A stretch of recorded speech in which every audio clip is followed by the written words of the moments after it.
¿Cómo entramos ya de Entre Líneas? Conversamos en instantes con uno de los coordinadores que tiene el Secretariado Ejecutivo del PIT-CNT, con Fernando Pereira, pero antes con Daniel Rodríguez vamos a hablar a propósito de lo que fue la noticia durante el fin de semana, la cumbre del Mercosur.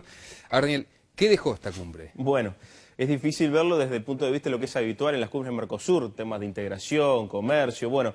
Dejó cuestiones puntuales, por ejemplo, superar la crisis política por la salida de Paraguay. Recordemos ya hace poquito más de un año lo que fue la salida de Fernando Lugo, la suspensión a Paraguay por este tema y el ingreso de Venezuela al bloque regional. Bueno, se confirma que Uruguay le pasa la presencia pro tempore a Venezuela y que se entiende que a partir del 15 de agosto, cuando suma Horacio Cartes, nuevo presidente electo de Paraguay, están las condiciones para que Paraguay retorne al bloque regional. Esa es la conclusión política de esta situación tras la última cumbre. Y la intención es que Venezuela le traslade la presidencia a Paraguay. Sí, con un discurso muy contemplativo de Nicolás Maduro, muy medido, cosa no habitual últimamente en Maduro.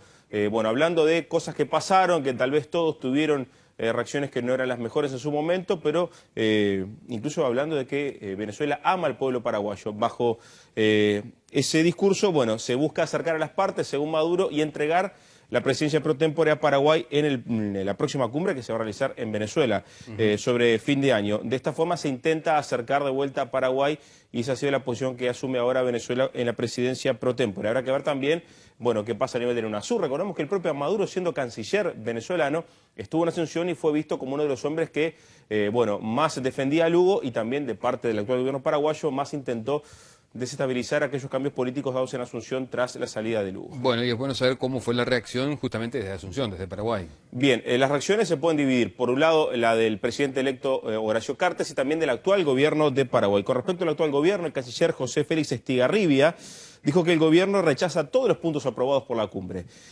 Y en cuanto a Cartes, rechaza formalmente el reingreso de Venezuela de Paraguay, en estas condiciones. Recordemos que lo que pidió fue una señal al Mercosur. Exactamente. Hacer un cuarto intermedio, una larga espera hasta que asuma el 15 de agosto y a partir de allí que Paraguay retomara su ingreso al bloque con la presidencia pro tempore. Además, se entiende que esto que pasó en Montevideo no ayuda a las negociaciones que se estaban dando justamente de parte del gobierno electo paraguayo y el bloque regional para el reingreso de Paraguay.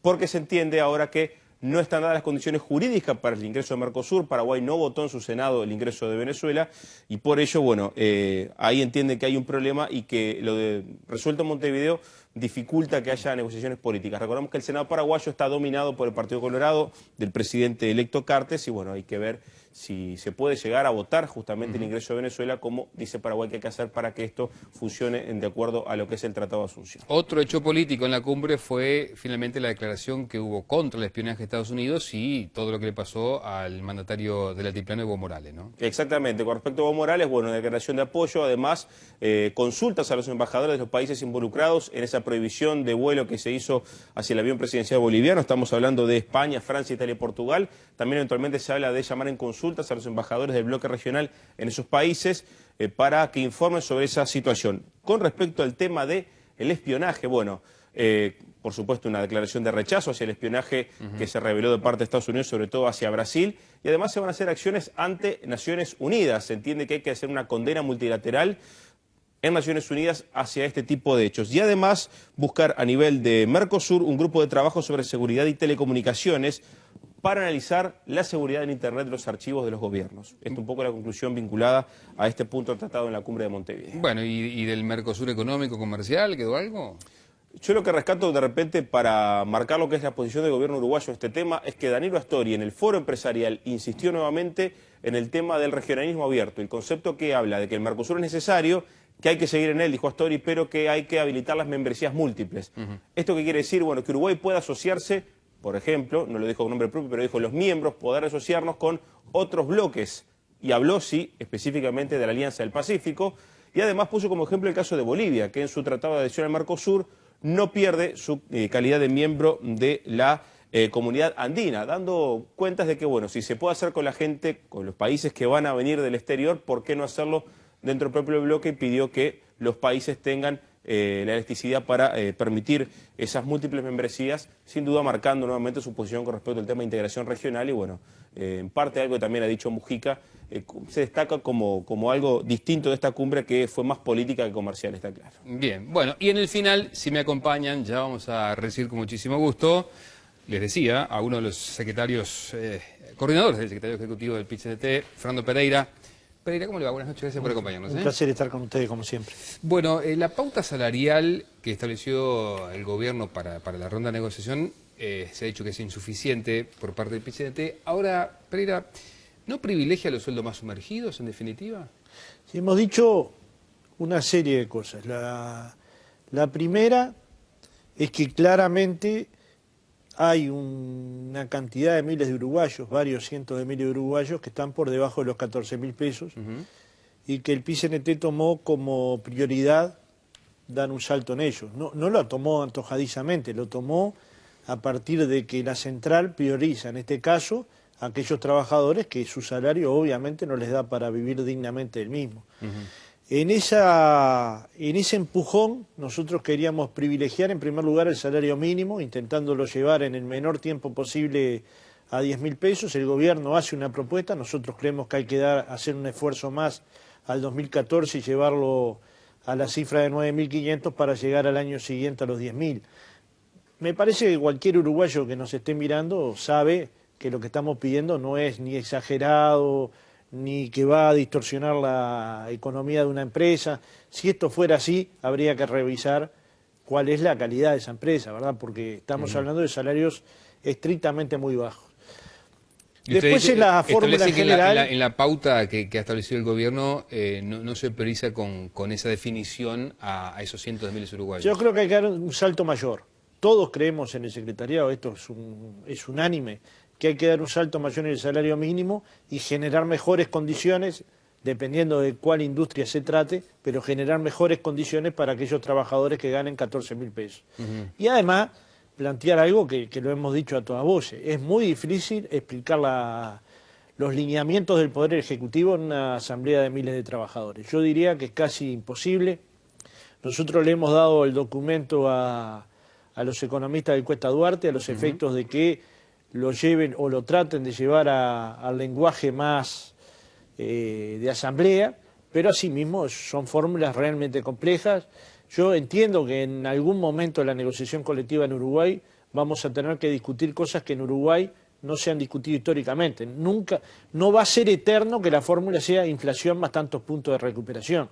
Tiene que haber otros aspectos que jueguen, la productividad, el producto bruto, factores de la rama de actividad, pero tienen que ser propuestas que alguien las pueda explicar a miles. ¿Y el movimiento sindical ya está maduro para, por ejemplo, discutir productividad en una mesa de negociación? En muchos sectores de actividad sí, y de hecho lo hace y firma acuerdos de productividad, y en otros tiene dificultades, no ha entendido bien. También porque muchas veces este tema de la productividad se trata de llevar a toda una rama de actividad y de repente es un tema básicamente para discutir por empresa, porque va a depender mucho de la empresa y no de la rama cuál es la productividad que hay. Pues si no, después se mide la productividad sectorial, que puede ser una forma de medir la rama de actividad, pero de repente en múltiples empresas haya para discutir productividad y sea una negociación de tercer tipo, ¿no? Porque primero discute la rama y después puede discutir la empresa. A propósito de rama de actividad, hay quienes se plantean que ya se tendría que pasar a discutir por cadenas productivas y no por ramas de actividad. Yo estoy totalmente de acuerdo, no de hoy, estoy de acuerdo del año 2005. En 2005 tuvimos una discusión en el Ejecutivo de la Central, ya hace unos cuantos años, que planteaba en orden 3 valores a defender. El primero, la negociación colectiva como herramienta fundamental del diálogo social y la posibilidad de superación de los trabajadores. En segundo lugar, que había que achicar la cantidad de ramas de actividad. Y en tercer lugar, que cada vez más era necesario discutir por cadenas de valor.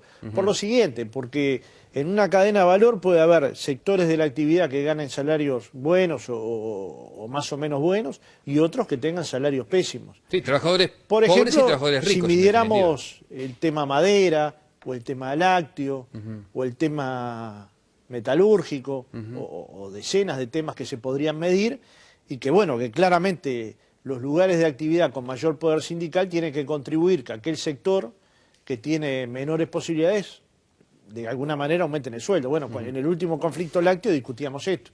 El trabajador del tambo claramente es un trabajador con salario debe de estar la mayoría en estos 10.000 pesitas Claro. o todos menos de 14.000 o la mayoría.